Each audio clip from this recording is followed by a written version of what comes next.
O grande dia da expiação de Deus, parte 2, 21 de agosto de 2023. Em seguida, o sumo sacerdote que ofereceu a expiação deve ser um sumo sacerdote imaculado. E porque não havia ninguém para ser encontrado, Arão, sendo ele próprio um pecador, assim como o povo, você observará que Arão tinha de se santificar-se e fazer expiação pelo seu próprio pecado, antes que pudesse entrar para fazer expiação pelos pecados do povo. No terceiro versículo que você lê, assim entrará Arão no santuário com um novilho por pecado oferta e um carneiro para holocausto. Estes eram para si mesmo. No sexto versículo é dito: e Arão oferecerá o seu novilho da oferta pelo pecado que é por si mesmo, e fará expiação por si e pela sua casa. Sim, mas antes que ele entrasse no véu com o sangue do bode, que era a expiação para o povo, ele tinha que entrar no véu para fazer expiação ali para si mesmo.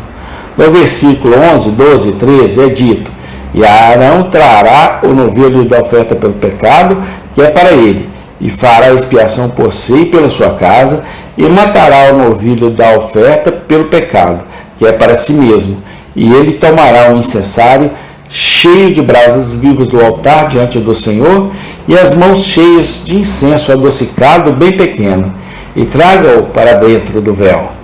E porá o incenso sobre o fogo perante o Senhor, para que a nuvem do incenso cubra o propiciatório que está sobre o testemunho, para que ele não morra. E ele tomará do sangue do novilho, isto é, o novilho que ele matou para si mesmo, e aspergi-lo com o dedo sobre a misericórdia do assento para o leste, e diante do propiciatório aspergirá do sangue com seu dedo 7 vezes. Isso foi antes de ele matar o bode, pois diz: então ele deve matar a cabra, antes de tomar o sangue, que era um tipo de Cristo dentro do véu. Ele tomou o sangue, que era um tipo de Cristo em outro sentido, com o que ele se purificou.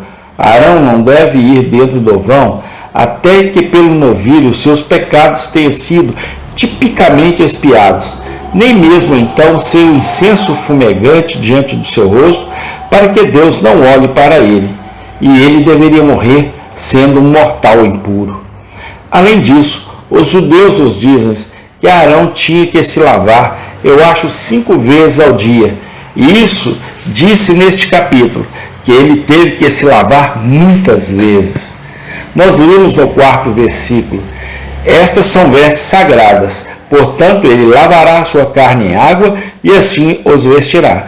E no versículo 24, ele lavará a sua carne com água no lugar santo e vestiu suas vestes. Então você vê que foi estritamente previsto para que Arão naquele dia fosse um sacerdote sem mancha. Ele não poderia ser de acordo com a natureza, mas cerimonialmente foi tomado cuidado para que ele estivesse limpo. Ele foi lavado várias vezes no banho sagrado. E além disso, havia o sangue do novilho e a fumaça do incenso para que fosse aceitável diante de Deus.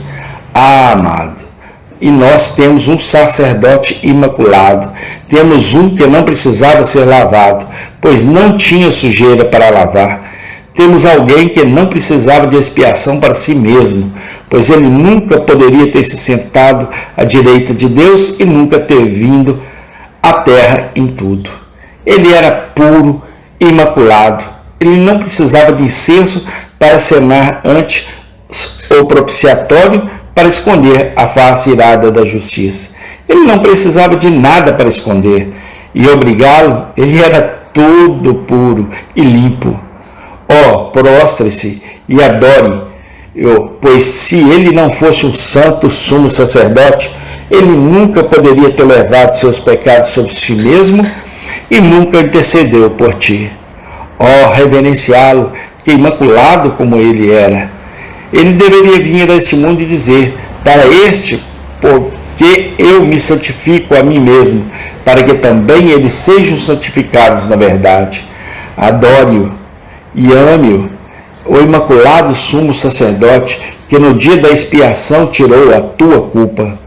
Novamente, a expiação foi feita por um sumo sacerdote solitário, sozinho e sem ajuda.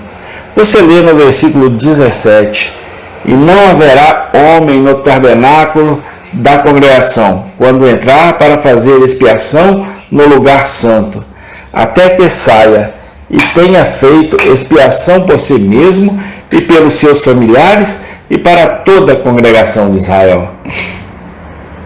Nenhum outro homem deveria ser presente para que o povo pudesse ter a certeza de que tudo foi feito somente pelo sumo sacerdote. É notável como nenhum discípulo morreu com Cristo quando ele foi morto. Seus discípulos abandonaram ele e fugiu. Não crucificaram nenhum de seus seguidores com ele, para que ninguém suponha que o discípulo compartilhou a honra da expiação. Ladrões eram crucificados com ele, porque ninguém suspeitaria que eles poderiam ajudá-lo. Mas se um discípulo tivesse morrido, poderia ser imaginado que ele havia compartilhado a expiação. Deus manteve aquele santo círculo do Calvário selecionado para Cristo, e nenhum de seus discípulos devem ir para morrer lá com ele. O glorioso sumo sacerdote fez tudo sozinho. O glorioso antitipo de Arão: nenhum filho teu resistiu contigo, nenhum. Eliezer, nenhum Finéias queimou incenso, não tinha pastor, não tinha levita. Salve-se, eu pisei no lagar sozinho, e do povo não havia ninguém comigo.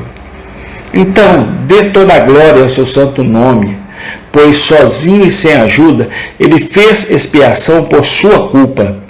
O banho de seu sangue é a sua única lavagem. O fluxo de água do seu lado é a sua perfeita purificação. Ninguém além de Jesus realizou a obra de nossa salvação. Novamente, foi um sumo sacerdote laborioso que fez o trabalho naquele dia. Isso é surpreendente como, após um descanso comparativo, ele deveria estar tão acostumado com seu trabalho para poder realizar tudo o que tinha que fazer naquele dia.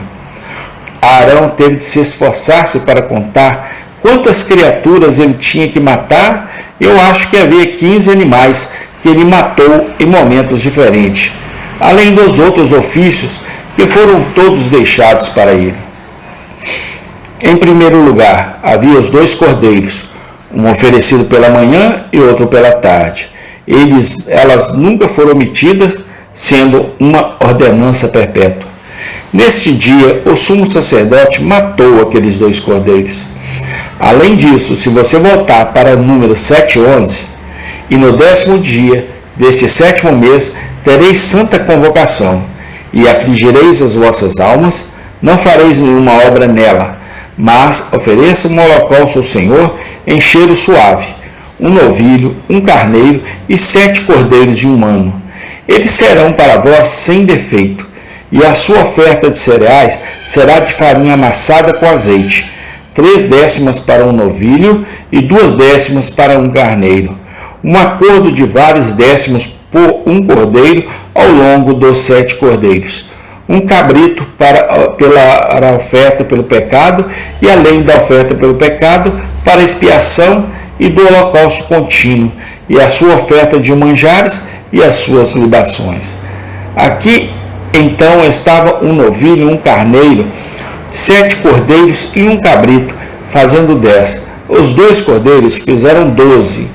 E no capítulo que estamos estudando, é dito em o versículo 3, assim entrará Arão no lugar santo, com um novilho novo para a oferta pelo pecado, e um carneiro para o holocausto, o que torna o número 14. Então, depois disso, descobrimos que havia 2 cabras, mas apenas uma delas foi morta. A outra foi autorizada a mandar embora. Assim, então, havia 15 animais para serem sacrificados, além dos holocaustos de ações de graças que foram oferecidas para mostrar que o povo agora desejava dedicar-se ao Senhor por gratidão, que a expiação do pecado e oferta havia sido aceita. Amém e amém. Tem continuação. Amém.